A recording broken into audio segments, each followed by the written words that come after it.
गणपती बाप्पा मोरया।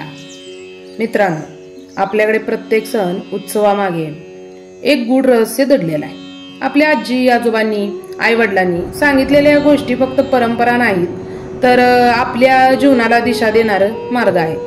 त्यातले एक खास व्रत म्हणजे तर काय, संकष्टी चतुर्थीचं व्रत।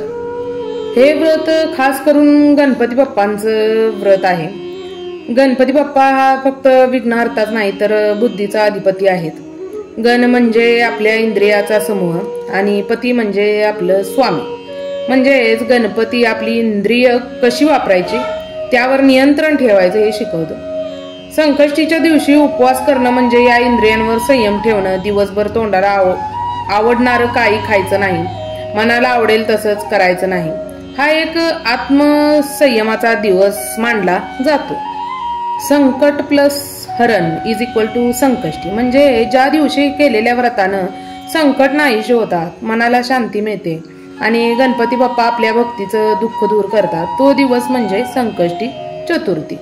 असं म्हणतात की एखाद्या पृथ्वीवर फार मोठं संकट आलं, देवता ऋषीमुनी सगळे चिंतित पडले, तेव्हा भगवान शिव आपले सांगितलं की या संकटातून बाहेर पडायचं असेल तर गणपती बाप्पांची उपासना केली पाहिजे। चतुर्थीच्या दिवशी उपवास करून चंद्राला अर्घ्य देऊन गणपतीचं पूजन केलं तर संकटे दूर होतात, असं पारंपरिक म्हणजे आधीपासून आलेली परंपरा आहे।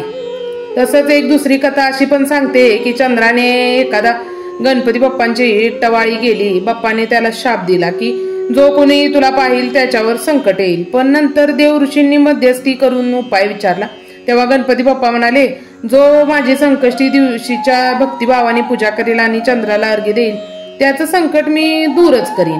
म्हणूनच संकष्टीच्या रात्री चंद्रदर्शन आणि त्याला अर्घ्य देणे महत्वाचं मानलं जातं। आपल्या गावाकडे तर संकष्टीची वेगवेगळीच परंपरा दिसते। बायका उपवास करून संध्याकाळी गणपती बाप्पांची पूजा करतात, चंद्राला अर्घ्य देतात आणि मग पाटावर बसून एकत्र जेवतात। घराघरात संकष्टींची कथा वाचली जाते। लहान मुलं आजींकडून त्या कथा ऐकून आनंदाने झोपतात। काही जण तर महिन्याला प्रत्येक संकष्टीचं व्रत करतात आणि विशेष म्हणजे अंगारकी संकष्टी आली की भक्तांची श्रद्धा आणखी दुपटीनं वाढते। अंगारकी संकष्टीचं सांगायचं गेलं तर जेव्हा संकष्टी मंगळवारी येते तेव्हा तिला अंगारकी संकष्टी म्हणतात। या दिवशी केल्याने व्रताचे विशेष पुण्य मिळतं असं मानलं जातं। असं म्हणतात की या दिवशी गणपती बाप्पा स्वतः आपल्या भक्तांची संकटे दूर करण्यासाठी येतात। संकष्टीचं खरं महत्व फक्त पूजा करण्यापुरतं नाही तर व्रत आपल्या संयम शिकवतं, श्रद्धा शिकवतं आणि संकटाच्या काळात धीराने उभं राहण्याची ताकद देतं। उपवास करून आपण आपले मन शरीर शुद्ध करायचं, देवाची कथा ऐकून आपलं मन शांत करायचं आणि चंद्राला अर्घ्य देऊन आपल्या निसर्गालाही वंदन करायचं। म्हणूनच मित्रांनो, संकष्टी म्हणजे फक्त एक व्रत नाही तर ते संकट दूर करण्याचं साधन आहे, श्रद्धेचा आधार आहे आणि आपल्या संस्कृतीचं जतन करणारा सुंदर सण आहे। आजही लाखो भक्त महिन्याच्या प्रत्येक संकष्टीला उपवास करतात, गणपती बाप्पांनी नमस्कार करतात आणि मनापासून प्रार्थना करतात, विघ्नहर्त्या गणपती बाप्पा आमचे संकट दूर कर। गणपती बाप्पा हे आपले विघ्नहर्ता आहेत। त्यांच्या नावानेच आपल्या प्रत्येक कामाची सुरुवात आपण करतो। गणपती बाप्पा मोरया म्हणतात आपल्या मनाला वेगळाच दिलासा मिळतो। संकष्टीला केलेल्या गणपतीच्या पूजेचे विशेष महत्व म्हणजे दिवशी बाप्पा लवकर प्रसन्न होतात, संकटे दूर होतात आणि भक्तांच्या जीवनात सुख शांती आणि समाधान येते।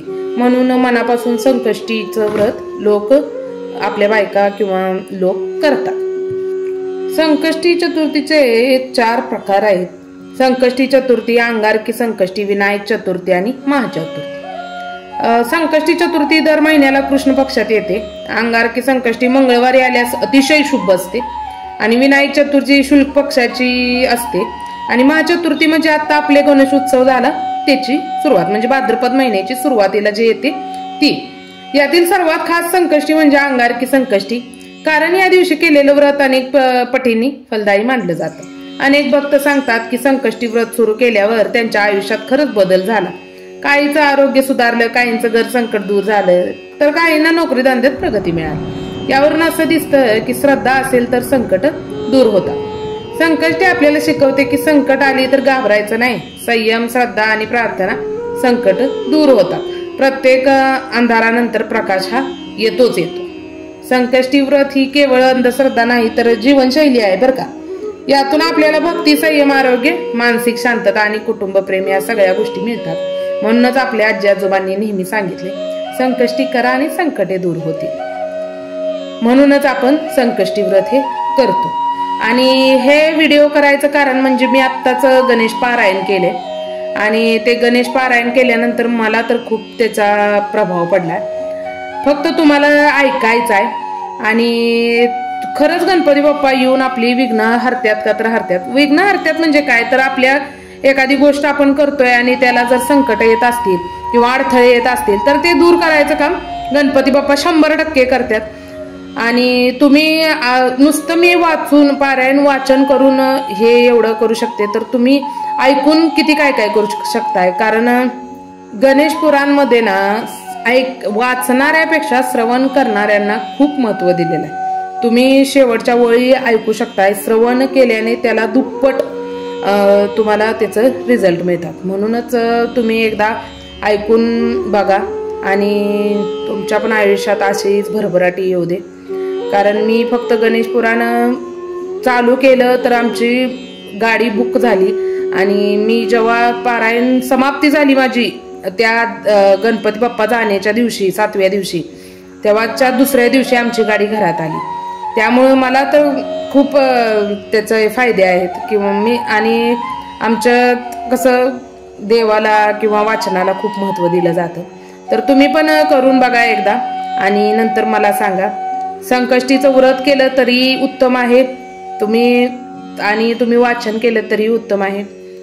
तर सांगा मला कसा वाटला हा व्हिडिओ, नक्की सांगा कमेंट करून.